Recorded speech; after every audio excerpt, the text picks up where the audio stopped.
Hello everybody, Ellie here for Who Culture, and welcome to the first of several videos celebrating the 20th anniversary of modern Doctor Who. And what better way to kick things off than by talking about the Doctor who started it all. So without further ado, here are 20 things you didn't know about the 9th Doctor. Number 20. His reverse regeneration is the only one of its kind. Even though tons of Doctor Who stories meddle with time and depict events in a non-linear fashion, the Doctor's regenerations are usually shown in chronological order. The 10th Doctor regenerated into the 11th, who then regenerated into the 12th, who then regenerated into the 13th, who then regenerated into... you get the idea. However, the 9th Doctor is different in this regard. To date, he's the only incarnation of the Doctor whose incoming and outgoing regenerations were televised in reverse order. His incoming regeneration aired in 2013's The Day of the Doctor, 8 years after his outgoing regeneration in 2005's The Parting of the Ways. Timey-wimey indeed. Number 19. Eccleston didn't want his costume to be too eccentric.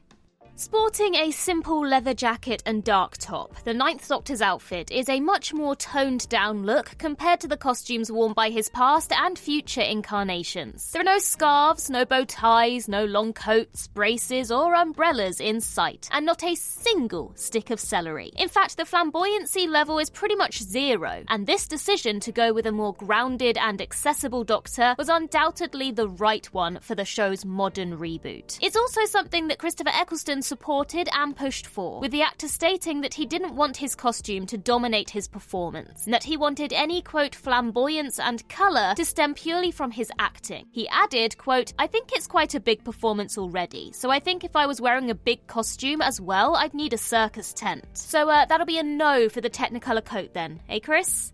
Number 18. He had an encounter with Sally Sparrow. From the Weeping Angels to the 10th Doctor's iconic speech, we all know that Blink absolutely rules. The whole thing is anchored by Carey Mulligan's fantastic performance as Sally Sparrow, a woman who ends up saving the Doctor after the Angels strand him in 1969. The episode is actually based on a short story written by Stephen Moffat in the mid-2000s, which features a younger version of Sally as the main character. Rather than encountering the 10th Doctor, this original version of the story has Sally helping out the 9th Doctor instead, who has got himself trapped in 1985. Just like the episode, the short sees the Doctor leaving a message for Sally underneath some wallpaper, and the two of them even have a wibbly-wobbly conversation via a TV screen, just like adult Sally and the 10th Doctor do in Blink. While there are no Weeping Angels involved, it's a fascinating read, especially knowing that the story would then later be adapted into one of Doctor Who's all-timer episodes. Number 17. He also met River Song, the best character. Like with Sally Sparrow, we never saw the 9th Doctor meet River Song on screen, but he did bump into his wife in the expanded Whoniverse. The Big Finish audio series Star-Crossed teams up Alex Kingston and Christopher Eccleston and takes the two characters from a high-security intergalactic bank to a run-in with a sinister dating app. Another encounter of theirs was depicted in the video game Doctor Who: The Eternity Clock. Throughout the game, players can collect many different pages of River's diary, each containing some fun lines of dialogue written from her point of view. And on one of these pages, she talks about the 9th Doctor, noting his leather jacket, funny accent, and big ears, while also mentioning that she shouldn't talk about the war around him, which is a nod to the last great Time War. And yes, River, it's really not a good idea to mention that around him. He does tend to get a little bit angry. Number 16. He smashed every mirror in the TARDIS. Stephen Moffat's novelisation of The Day of the Doctor is packed full of extra details that the episode couldn't accommodate, including some information on what the 9th Doctor did shortly after regenerating from the War Doctor. Apparently, he smashed every single mirror inside the TARDIS because he was ashamed of his destructive actions during the Time War, so much so that he never wanted to see his own face again. Of course, us viewers know that the Doctor actually saved Gallifrey rather than blowing it to hell, but the 9th Doctor wasn't aware of that fact at the time. Number 15. Eccleston approached Russell T Davies about playing the role. Considering how much Eccleston has spoken about the poor experience he had while making Doctor Who, it might surprise you to learn that it was actually him who approached Russell T Davies about playing the Doctor in the first place. You'd expect it to be the other way round, but apparently it was Eccleston who emailed Davies and asked to be considered for the role, a move that clearly paid off, quite literally. One of the reasons Eccleston was so keen to play the Doctor was that he had never done anything like it before, including all the comedy associated with the role. He said, quote, "There's also the challenge for me of the comic element to the Doctor's character. I hadn't done a great deal of comedy before and I wanted to try that." When you consider that Eccleston was mainly known for gritty dramas at the time, it's actually not a surprise that he wanted to stretch his legs a bit. Number 14, Clive's website was actually real.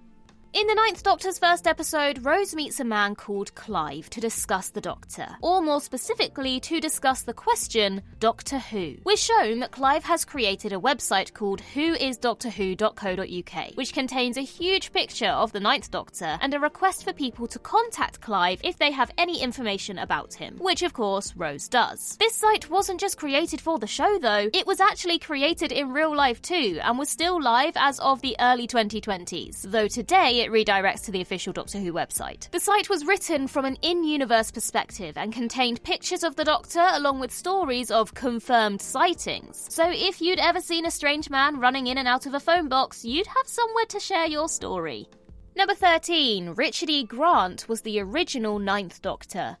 Before Doctor Who returned in a live-action form in March 2005, a short animated series was produced to celebrate the show's 40th anniversary in 2003. Scream of the Shauka featured Richard E. Grant as the Ninth Doctor and Sophie Okonedo as his companion Alison. However, when Eccleston was cast and the show was rebooted on TV, Grant's Ninth Doctor was essentially swept under the rug, until he was recanonised, sort of, via a hologram cameo in the 2024 episode Rogue. Interestingly, Scream of the Shauka featured a whole bunch of actors who would later appear in the show properly. Grant and Okonedo appeared opposite the 11th Doctor as the Great Intelligence and Queen Liz, respectively, and the Shauka Master was voiced by Derek Jacobi, who went on to play the same character in 2007's Utopia. Also, keep your ears peeled for David Tennant, who appears in a teeny tiny role and is easy to miss. It's a Doctor Who anniversary though, so of course he did have to appear somewhere. Number 12, Eccleston's alternate haircut. As previously mentioned, the Ninth Doctor didn't really have much flair when it came to his looks. He wore simple clothes with simple colours and a simple short haircut, far removed from the sticky-uppy madness of Tennant or the thick curls of Tom Baker. That said, we do get a glimpse of him with longer hair, and when we say glimpse, we really do mean it because it's a difficult one to spot, I will not lie. Towards the end of Aliens of London, the Doctor is handed an ID badge that eventually turns out to be a weapon of the Slitheen. And if you look closely at this badge, you can just about make out an image of the Doctor, and his hair is significantly longer here than it is throughout the entirety of the series. It's unclear how this happened. Perhaps it was one of Eccleston's headshots or a picture that was taken before his main Doctor hairstyle was decided, but it's kind of more fun to imagine that the Ninth Doctor experimented with his hair length at some point. Number 11, Eccleston based his performance on Russell T Davies.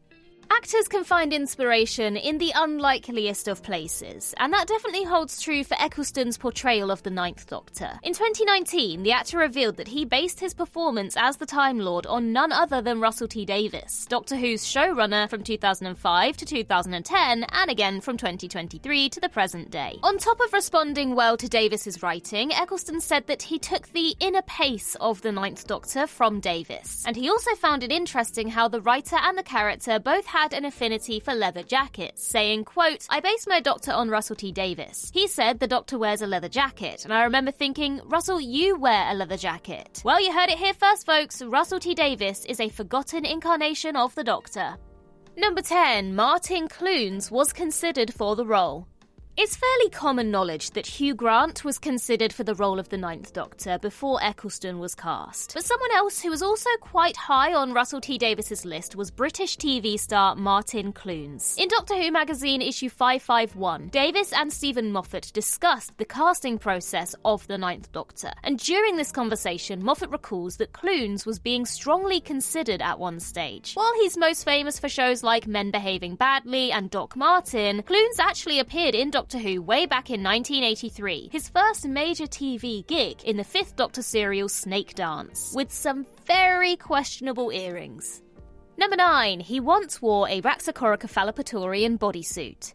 They always put that word in to try and catch me out, but I always prove them wrong. The 9th Doctor encountered the Slitheen in Aliens of London, World War III and Boomtown, and the cunning villains went on to become iconic baddies from Series 1. They have the power to wear human skin like a suit, allowing them to impersonate anyone of their choosing, including high-ranking politicians inside 10 Downing Street. The 9th Doctor has also met Raxacoricofallapatorians outside the main TV show, and in a 2016 comic called Dr. Mania, he turns the tables on them and uses their powers of disguise for himself, dressing up in a suit that resembles one of them. He's joined by Captain Jack Harkness, who doesn't look too pleased about the whole thing, and this story only gets crazier when... Number 8, he rode a dinosaur. Shortly after revealing his Raxacoricofallapatorian costume, another panel depicts the 9th Doctor riding a dinosaur. Yep, just look how glorious that is. I mean, there's nothing really much to say here, except the Doctor is clearly having the time of his life, as you very well should when you're taking a T-Rex for a test drive. Number 7, he was the first Doctor to regenerate stood upright.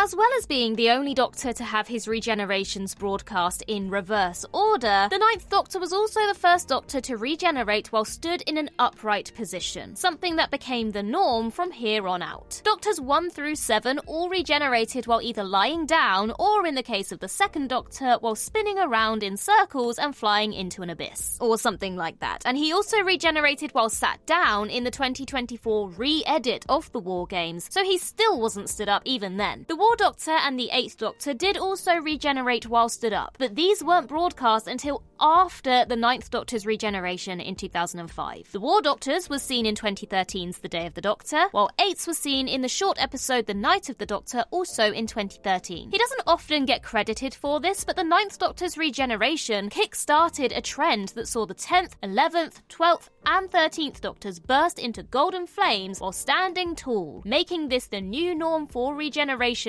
in the modern series. Number 6. Eccleston was tricked into a 9th Doctor reference.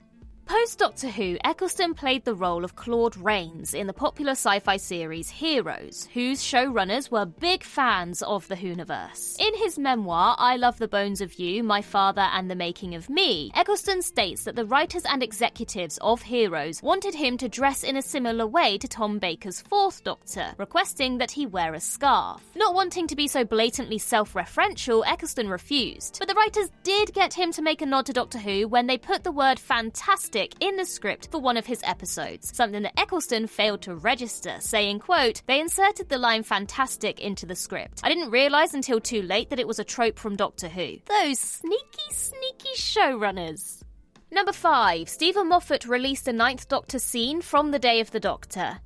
At one point in time, the 9th Doctor was going to have a significant role in The Day of the Doctor, but when Eccleston turned down the opportunity, Stephen Moffat changed course and created the War Doctor in his place. This means that early drafts of the script were written with the 9th Doctor in mind, and while the full versions of this script remain under lock and key, Moffat has released the 9th Doctor version of the barn scene. This version plays out similarly to the final War Doctor version, only the moment isn't Rose Tyler, and the actual dialogue is significantly different. Still, it's a fascinating insight into one of Doctor Who's biggest what could have beens. Number 4. Eccleston loves The Day of the Doctor. Sticking with The Day of the Doctor, Eccleston doesn't have any hard feelings towards the episode or the people that made it. In fact, he thinks the story was actually improved by his absence. Speaking at New York Comic Con in 2019, Eccleston shared his thoughts about the script for the 50th anniversary special, mentioning that he thought it was immaculate and that the War Doctor was a fantastic idea. He said, quote, "I just thought that script was immaculate, and I think it added to the canon of Doctor Who in a way that me coming back wouldn't have. I think the War Doctor was a brilliant working of Stephen Moffat's imagination, and I loved watching John Hurt do that." It's nice to see that Eccleston was still really supportive of the show after he left, especially considering that he didn't have the best time making it. Hell, he apparently still kept watching it, with Moffat once noting that Eccleston, quote, "chatted away about Amy Pond during a meeting they had together. Honestly, he seems like a true fan." Number 3. He unknowingly saved Donna Noble.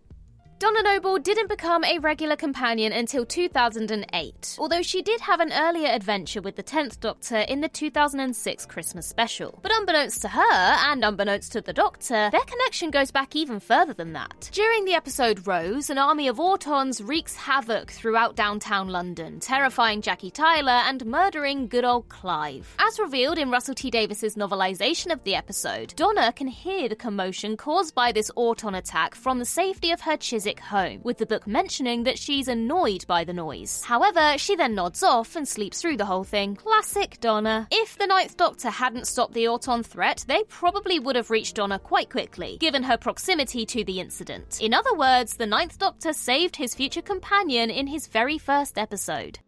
Number 2. Eccleston wants to return for the 100th anniversary special.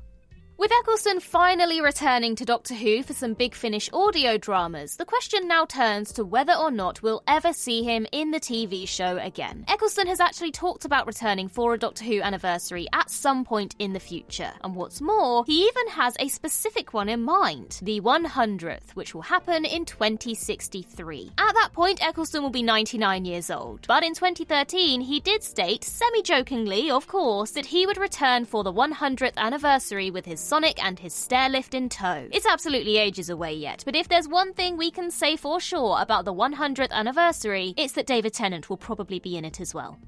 Number 1. The alternate ending to The Parting of the Ways.